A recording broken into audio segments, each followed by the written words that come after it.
இந்த தீய சக்தி, ஊழல் சக்தி இதெல்லாம் ஏன் சொல்கிறோம், எதுக்கு சொல்கிறோம், யாரை சொல்கிறோன்றதெல்லாம் மக்களுக்கு தெளிவாக தெரியும்.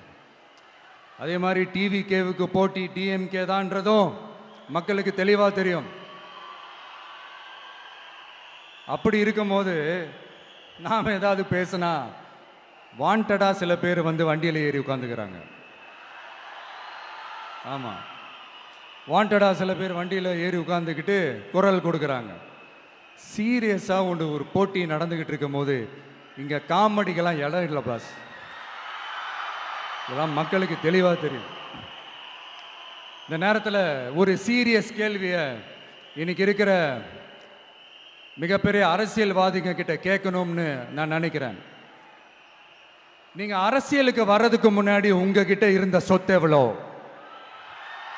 அரசியலுக்கு வந்ததுக்கு அப்புறம் இன்னைக்கு உங்ககிட்ட இருக்கிற சொத்து எவ்வளோ? அதை ஓப்பனா டிக்ளேர் பண்ண முடியுமா? அப்படி வந்த காசெல்லாம் என்னென்ன தொழில் செஞ்சு வந்துச்சு, என்ன வேலை செஞ்சு வந்துச்சு, உண்மையிலே நீங்க உழைச்சி சம்பாதிச்ச காசா இல்ல ஆட்சி அதிகாரத்துக்கு வந்ததுக்கு அப்புறம் ஆட்டைய போட்ட காசா? இதெல்லாம் ஓப்பனா டிக்ளேர் பண்ண முடியுமா? இதெல்லாம் நம்ம கேட்டா எல்லா ஊழல்வாதிகளும் ஒன்னா சேர்ந்து நம்ம மேல சேத்தவாரி வீசுவாங்க. அதை பத்தியெல்லாம் நமக்கு கவலை இல்லை. ஏன்னா நாம யாருன்னு மக்களுக்கு நல்லாவே தெரியும். எனக்கு ஒரு புது ஃப்ரெண்டு, புது நண்பர் ஒருத்தர் கிடைச்சிருக்காரு. யார் தெரியுமா? தெரியாதா? முதல்வர் அவர்கள் தான்.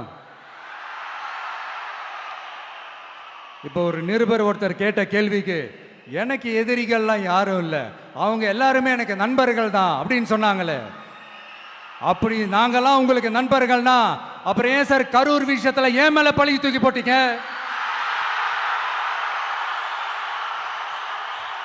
உங்களுக்கு மனசாட்சின்னு ஒண்ணு இருந்தா அப்படி பேசிருப்பீங்களா?